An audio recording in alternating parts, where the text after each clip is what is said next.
kita nak beralih pula YB kepada inovasi dalam bidang kesihatan, dan apabila sebut mengenai bidang kesihatan ini sudah tentulah ianya menyentuh situasi terkini yang sedang kita hadapi sekarang ini, iaitu wabak pandemik COVID-19. Pada 21 April yang lepas, baru sahaja beberapa hari yang lalu, kita dapati Mosti melancarkan aplikasi MySejahtera yang membolehkan pengguna melaksanakan penilaian kesihatan kendiri. Dalam masa yang sama membantulah juga Kementerian Kesihatan Malaysia untuk membantras wabak COVID-19 ini. Dan bagaimana sebenarnya aplikasi ini dapat berfungsi dan bagaimana respon rakyat, penerimaan rakyat setakat ini YB tentang aplikasi MySejahtera ini yang saya kira sangat penting sebagai dokongan Mosti kepada pihak Kementerian Kesihatan. Berhadapan dengan COVID-19 ini, semua spektrum teknologi yang ada, kita gembeling bagi membantu kerajaan di dalam berhadapan dengan COVID-19 ini. Maka termasuklah seperti mana yang disebut tadi, bagi membolehkan kita mempunyai satu aplikasi seperti MySejahtera, ia melibatkan kerjasama di pelbagai kementerian yang antara lain kerjasama antara Kementerian Mosti bersama dengan Kementerian Kesihatan dan juga Kementerian Komunikasi dan Multimedia. Jadi aplikasi MySejahtera ini merupakan aplikasi yang telah dibangun oleh Kerajaan Malaysia untuk membantu di dalam pengawasan, surveillance penularan COVID-19 ini di dalam negara, yang membolehkan pengguna, jadi melalui MySejahtera ni pengguna boleh menilai sendiri keadaan kesihatan mereka. Dan dalam masa yang sama, Kementerian Kesihatan akan mendapat maklumat awal berhubung dengan pengguna ini untuk mengambil tindakan yang tepat, yang berkesan. Misalnya mengesan dia di mana, pergi ke mana, dan kontak mereka di sekitar mereka dan sebagainya. Ini penting sebab seperti mana kita tahu masalah dengan COVID-19 ini, kontak orang yang berhubung dengan mereka yang COVID positif ini sangat penting. Dengan cara membendung pergerakan mereka, kita dapat mengawal COVID-19. Kalau kita lihat dalam aplikasi ini, kita dapat lihat klasifikasi tahap kesihatan kita.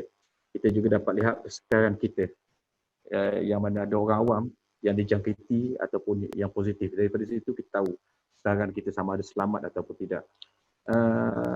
Masih terlalu awal untuk mengatakan sangat berkesan ataupun tidak, tapi sekurang-kurangnya kita menerima maklum balas yang sangat positif daripada rakyat berhubung dengan aplikasi MySejahtera ini.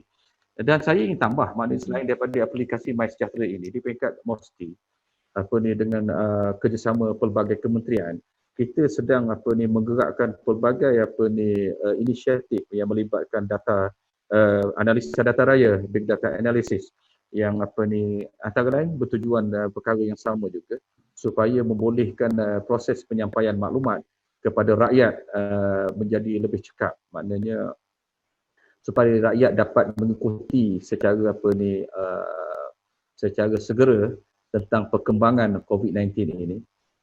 Dia melibatkan pembangunan dashboard tertentu yang membolehkan sebahagian maklumat yang sesuai untuk rakyat ditampilkan kepada rakyat. Maklumat yang lain daripada sumber yang sama yang sesuai digunakan untuk MOH bagi tujuan perawatan, pengawalan epidemik dan sebagainya.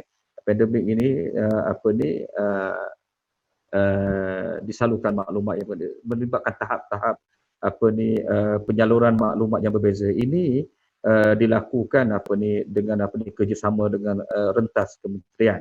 Dan selain daripada itu juga penggunaan teknologi kepintaran buatan artificial intelligence. Yang ini juga banyak, dan saya boleh katalah setiap hari kita menerima pelbagai jenis penyelidikan, kajian, cadangan daripada pelbagai pihak, baik daripada pihak universiti maupun daripada pihak swasta, maupun kita tidak hadkan sumber teknologi kita semata-mata daripada sumber teknologi yang berada di dalam negara kita. Kerana di dalam berhadapan dengan COVID-19 ini, seperti yang mana kita ketahui, COVID-19 ini bukan masalah di dalam negara kita saja. Ia adalah satu masalah pandemik global di seluruh dunia. Yang ketika ini angka yang positif COVID sudah pun hampir 2 juta, tak salah saya, 2 juta seluruh dunia, melibatkan kematian hampir 200,000 di seluruh dunia. Jadi sudah tentulah ada pelbagai kajian yang similar, hampir serupa dilakukan di seluruh dunia. Dan kerana itu melalui hubungan antarabangsa kita, melalui WHO, dan juga baru-baru ni ada teleconferencing melibatkan negara-negara yang diajukan oleh UNESCO, melibatkan Yang Berhormat Menteri Mosty, melibatkan perbincangan 120 menteri sains teknologi daripada seluruh dunia. Dan begitu juga kalau saya boleh tambah lagi, antara isu yang sedang hangat diperkatakan sekarang ni adalah tentang penyedikan bagi membangunkan vaksin bagi berhadapan dengan COVID-19 ini. Yang mana ini adalah antara agenda yang sangat diberi tumpuan di Mosty pada ketika ini, yang mana kita telah mula menjalin hubungan dengan pelbagai negara yang telah pun seperti mana di Malaysia juga menjalankan kajian tentang pembangunan vaksin ini. Dengan kerjasama ini kita harapkan supaya satu pusat pembangunan vaksin untuk rantau ini boleh dibangunkan di negara kita Malaysia. Yang mana ketika ini kita menerima banyak cadangan. Kita menerima cadangan daripada China, ada cadangan daripada Russia, cadangan daripada Amerika pun ada, dan cadangan daripada UK pun ada.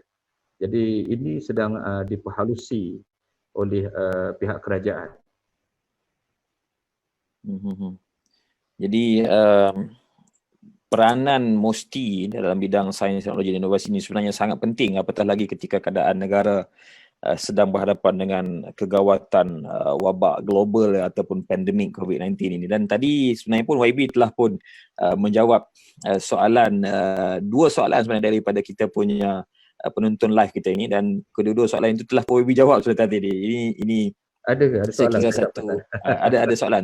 Soalan dah soalan tadi sebenarnya dah pun terjawab.